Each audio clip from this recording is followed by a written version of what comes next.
Hey guys, welcome back. If you saw my last video on the 74 Mercedes o309, you know that I was talking about the starting system. Now this vehicle has two 12-volt batteries, but during crank, it uses this contraption here to switch it from 12 volt to 24 volt going to the starter.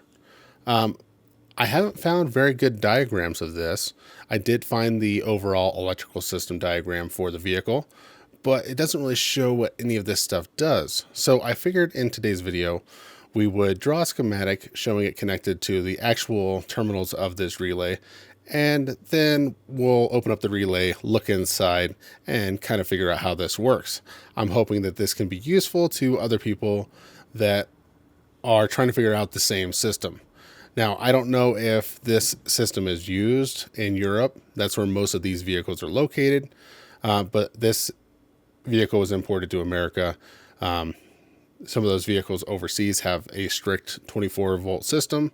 Some have just a 12 volt system. This one's kind of a hybrid design. Now, this is the relay off of the second bus frame that I bought. Luckily, I ended up with a spare. All of the terminals, or the screws, the set screws that crimp down on the wire, all of those are seized up right now. I broke my screwdriver trying to get them loose. So more than likely I'll have to soak these with some penetrating oil, possibly use a little bit of heat on them. I don't know what the inside of this unit is going to look like, because you can see where they cut the sheet metal off of the body that used to be on this chassis. I don't know if water has been soaked in here. I don't know what the inside of this looks like. This one may be in worse condition than what I have, but at least this one, the writing is legible on top, so we can at least get our schematic drawn. If this unit's not salvageable, then we can maybe clean up the other unit. The other unit is still working at this point, but I don't really want to be stranded somewhere with a unit that does not work. So I think the first thing we're going to do is we're going to look at the part of the diagram that is important to us here. And this is from a service manual that someone uploaded on the internet. We have our two batteries here. Now you notice that we have one wire going to ground here, positive coming up. This is that relay block. Like I said, it doesn't show, the schematic of this very well. And in the legend, it doesn't show what each one of these wires does. So we're going to have to kind of plot this out ourselves. On a typical 24 volt system, you would have negative here going to ground, and then this positive will go to that negative, and then this positive will go to the starter and the rest of the system. But because this is a 24-12 split system, everything goes to this control box, because when we're running 24 volts, we don't want to be running 24 volts to everything. Some of the stuff on the vehicle still needs to be operated at 12 volts or we will burn it out. So I have the starter here, alternator. We have the ignition switch, the start button. I didn't cut that out, but I think that's like one of the headlight switches or wiper switches. And then we have a color legend up here. Now, we will notice that this is, based on the European wiring diagrams. This 70 is how many square millimeters across, or how many square millimeters the wire is if we cut it flush on the end and measured it. This 70 millimeters is very similar to like a 2-aught or a 3-aught wire in American wire gauge. A 2-aught is actually 67 millimeters and a 3-aught is 85 millimeters. So more than likely the equivalent, if you're wiring up your own, is going to be a 2-aught cable.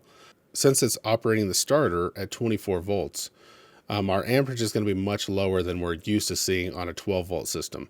The higher voltage drops our amperage. So even though that wire is only rated for 175 amps, we may not be pulling much more than 100 amps while cranking this thing. I've yet to measure it. It's probably something that I should do just to be safe. If it doesn't pull that much, then you're perfectly safe. And that's all factory wiring diagrams here, and I'm sure that the wires are perfectly adequate for those starters. Modern vehicles that are pulling 400 or 500 amps are still only using a 2 gauge or a 4 gauge wire a 4-gauge wire would be like a 20 millimeter squared, and a 2-gauge wire would be like a 34 millimeter square wire. So, this has very, very heavy duty wiring going to it already. I'm not planning on replacing it because it all looks like it's in pretty good shape. So we're going to just redraw this diagram with a picture of our relay. Now I have everything kind of on the screen here. I just think that this might help some people make it a little easier to understand. Now I do want to point out a couple other things on this relay. We have a fusible link here, a fusible link here. Now these are both stamped 80 amps. This one here I think is a spare. It's only tied to this one terminal, and this is actually just a bolt that mounts this cardboard to the aluminum housing. So this is probably just the spare fuse storage. And then as we kind of complete this diagram, I think we'll get an idea of what these fusible links are doing. And then once we open this up and look inside, we can confirm that. Okay, let's start with the batteries. On this system, battery number 1, we have a ground coming over here. That's grounded to the body or the frame. I'm not exactly sure where it goes. It goes down underneath the seat, but I'm pretty sure it goes to the frame. And then there's another ground that goes over to the engine. On our second battery, our positive lead comes right over here to the starter and hooks up to our big positive lug on the starter. Now, here's where our system is going to change from a traditional 12 volt or a 24 volt system. If we had a traditional 24 volt system, we would just put a jumper lead between those two batteries and we add the voltage of the two batteries. So we're now going to be sitting at 24 volts to the starter, and the whole system is going to run on 24 volts. If we were running a 12 volt system, but we still had two batteries, we would run a jumper from positive to positive and from negative to negative. Now that's going to double our amperage or our capacity of our battery, but it's not going to change our voltage. Our voltage is still going to be 12 volts. Well, our system is kind of a combination of those two. So we're going to have to reference the wiring diagram slightly here. But the negative of battery number 2 goes up to 31A on our relay. And then the positive from battery number 1 goes to terminal number 30.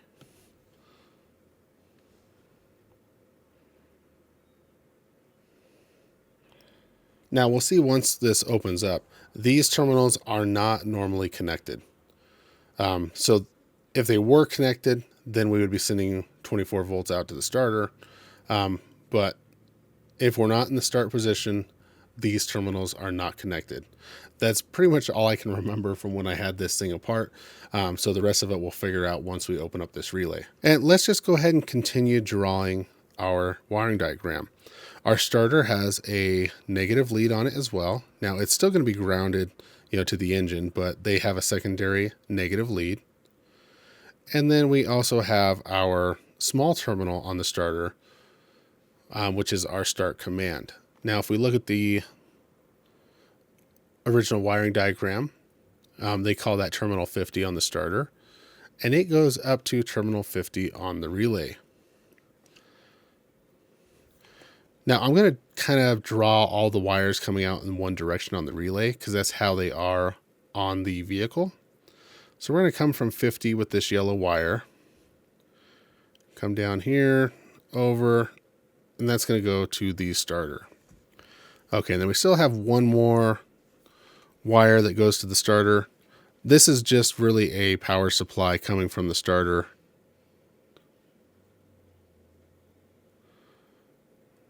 over to here. I think that's just giving, a 12 volt supply back to battery number 2 during normal charge cycles. And that's what's going to feed 12 volts to our accessories from battery number 2.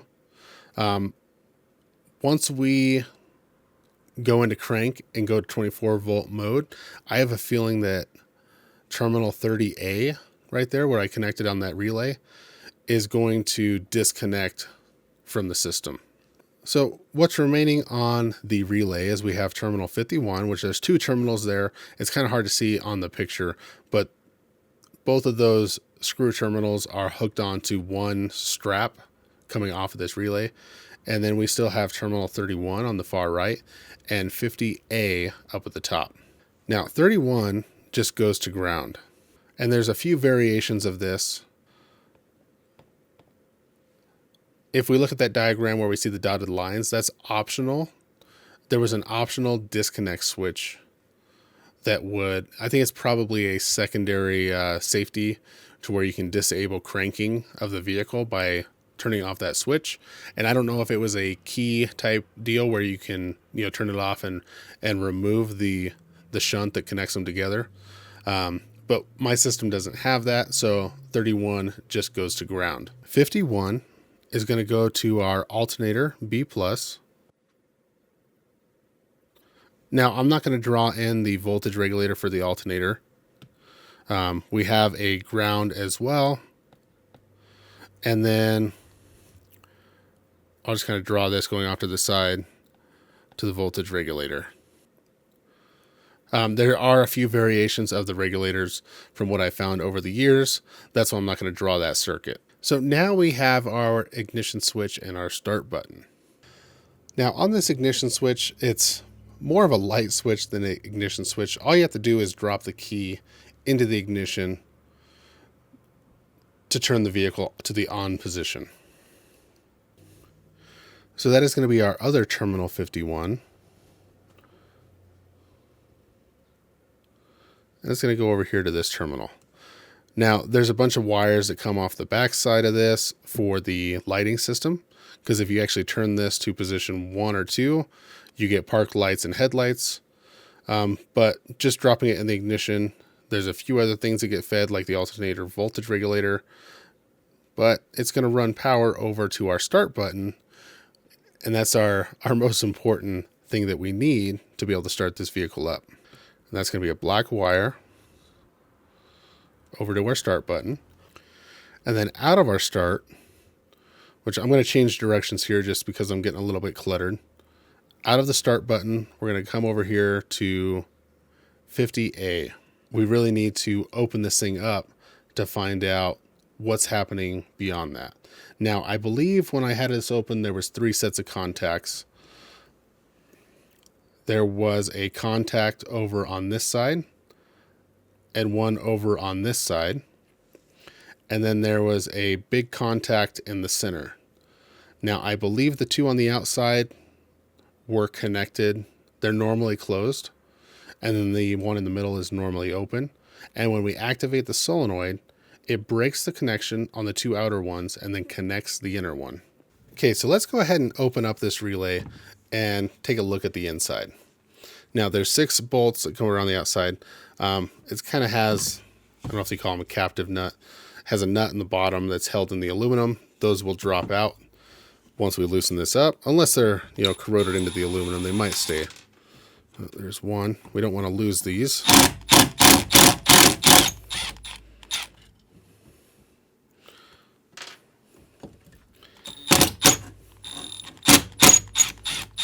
Now, I did see some series parallel switches or relays on the internet, but I don't know if they have all of the, electronics inside that I need, because not only are we, switching the battery from series to parallel, we're also breaking and opening contacts for the, the rest of the battery system so we don't fry it on 24 volts. I'd have to look into some of the aftermarket alternatives or, more modern alternatives, because it would be nice to, have some options in case this thing ever failed and I just happen to be, out on the road.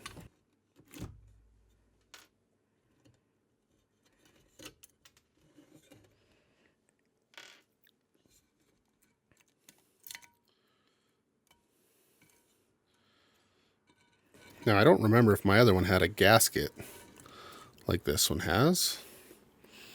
But this one does have severe water damage, just like my other one. So I really can't tell you if this unit is any better than the one that I have. The one that I had, when I couldn't get the vehicle to start, this plunger was actually seized up, and it's seized up on this one as well. So the end of this shaft should, this is the iron core in this coil of windings, and it should, be able to slide, but we can see that there's heavy rust here at the bottom. It sits down in the bottom of that. So as soon as you get water into that housing, it's going to rust up the end of that rod first. On the other one, I was able to twist this crossbar. Oh, I can't even do that on this one. This one may be done for. Maybe at work I can soak it with some penetrating oil and maybe hit this with the wire brush and get some of that stuff off of there in order to get it moving. But we can still see how it functions. Okay, now I found a diagram from an Australian truck website, and I'm just going to use the solenoid diagram. I erased all of the identifiers on it because they were all wrong for our application. And I think there's a few things. We may be able to use one of these solenoids, and it may be fairly simple. So let's look at this contact on this side first. This contact gets broken whenever we energize the solenoid, but it makes an additional contact over here. So this, might be like our power coming in, and it normally would go out to this terminal, but when we press it, we send it out to a different terminal. If you're familiar with a Bosch 5-pin relay, this would be like terminal 30. Our normally closed contact would be 87A, and then we have 87 when it switches over. Now our labeling is going to be different, but if we think of it like that, I think it'll make it a little bit easier. So we need to find out where terminal number 30 originates from, because that's going to be our pivot point. That's our power input for this leg, or that's how I'm going to think of it. So if we follow it to the top of the board, we have a fuse strip here, and then it goes to terminal 30A. If we look on our diagram for 30A, that one is a smaller wire that goes to the B+ terminal of the starter. But since it's a pivot point, we know that it originates from this point, and that drops out the bottom. So I'm just going to run this over to here to the starter solenoid. That is going to be 30A. The normally closed position of this goes to our big terminal, which is 30. If we look at our other diagram, terminal 30 goes to B+ of battery number 1. So this one here will go to B+. Actually, that's a heavier gauge wire. And then we have negative of this battery just going to ground over here. So we're going to say this is battery number 1. This is battery number 2. Now we know that battery number 2 has a plus and a minus. So we have a negative there, positive there. And if we look at our other diagram, positive comes over here to our starter terminal. Now ignore the little legs coming off of that. I just didn't clean that up enough when I erased their wiring diagram. And then we also know that negative terminal of battery number 2 goes to our other big lug. So I'm just going to, try to assume that we can connect that and won't have an issue. Let's go ahead and label those. So this will be 31A. Our other one is going to be terminal 30. Our pivot point we said was 30A. Let's go ahead and take care of our solenoid control. So we have this ground wire coming off over here. That is going to be terminal 31. We have our power with the switch on the other side. I guess I could, finish this diagram, we'll have a, that's going to be our ignition switch. And where did that one go? That went to terminal 51. So we need to figure out where we're going to get constant power to our ignition switch. So if we look at this relay, we have two terminals that are 51 and they're tied to a bus bar here, and they go through and they are actually tied to this big lug. So they are tied to this big lug. It just kind of goes through, and then we have two more terminals. We can eliminate these two terminals and tie everything to this big lug that was on 51, which is just our alternator and the ignition switch. So I'll switch back to our green. And we'll just tie those over to terminal number 30. Now we still need the small wire going to our starter, and that is going to be this guy here. And that was terminal number 50. And then we have one more leg over here. We'll just have to look and see which one we haven't used. Is that the one that's normally connected to ground? No. Let me see here. Let's flip this over and look at our contact. Okay, this one over here, it just goes to ground also. So when the solenoid gets energized by our push button up here, we're going to get a magnetic field happening around that iron plunger, which is going to force it down. Now, the first thing that it's going to do is it's going to break that contact and that contact. So 31A is no longer going to be connected to ground. 30 is no longer going to be connected to 30A.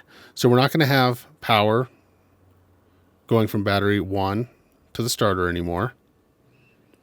And we're not going to have a ground for battery number 2. That's the first thing that's going to happen. It's going to be a very, very quick transaction happening here where this is going to happen.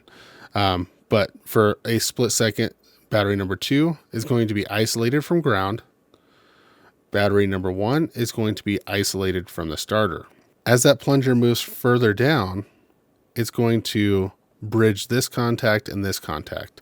So now B plus from battery number 1 is going to flow straight through to the negative here, and that'll put us at 24 volts on that big lead. But the starter still hasn't engaged quite yet. This probably happens all simultaneously, but let me clear up the diagram just a tiny bit here. When that plunger moves all the way down, it's also going to bridge this gap, which if we look at this, where that wire is connected, it's going to bridge us from, we're disconnected from terminal 30. Power is going to go from 30A through here to that starter. So we'll have 24 volts on the start terminal of that starter solenoid as well. So I can tell that an aftermarket solenoid would work. I just have to, remember to wire it up differently. I'll probably, save a screenshot of this, maybe on like my Google Drive or on my phone, just in case I ever break down somewhere where I'm unable to fix the solenoid on the side of the road and I need a replacement solenoid. I should be able to find a series parallel switch or solenoid from, any truck shop that deals with vehicles with this type of system. Or it might be something if I, find an inexpensive one on the internet, just carry one as a spare, and I'll just go ahead and relabel it on the new solenoid so I know exactly where my wires need to be connected. So I think what I'll do is I'll go ahead and, polish up my drawing a little bit. I'll make some straighter lines. I'll save that diagram. I'll put a link to that just in case you guys need it. And then we'll continue on. I think I'll take the solenoid out of the bus that I got working already, and maybe I'll start with that one to clean it up. And it has a lot of the same surface rust, but it seems to be working. But I probably should verify that it's actually working, because if some of these contacts aren't making good contact, I may not be charging the second battery. I might only be charging the battery number 1, or I may not be charging either battery. It doesn't have a voltmeter. It does have a charge light. The charge light goes out, so I know the alternator is, trying to generate some sort of power, but I don't actually know if both of my batteries are charging. So that's something that we need to verify. But now that we know how this system works, that'll be a little bit easier to troubleshoot if one of the batteries is not charging properly. So I hope you guys learned something about this system. I know that I did. If questions or comments, put those down below. If you liked the video, give it a thumbs up. If you want to see more videos like this, subscribe, click the bell. Thanks for watching, and I'll see you next time.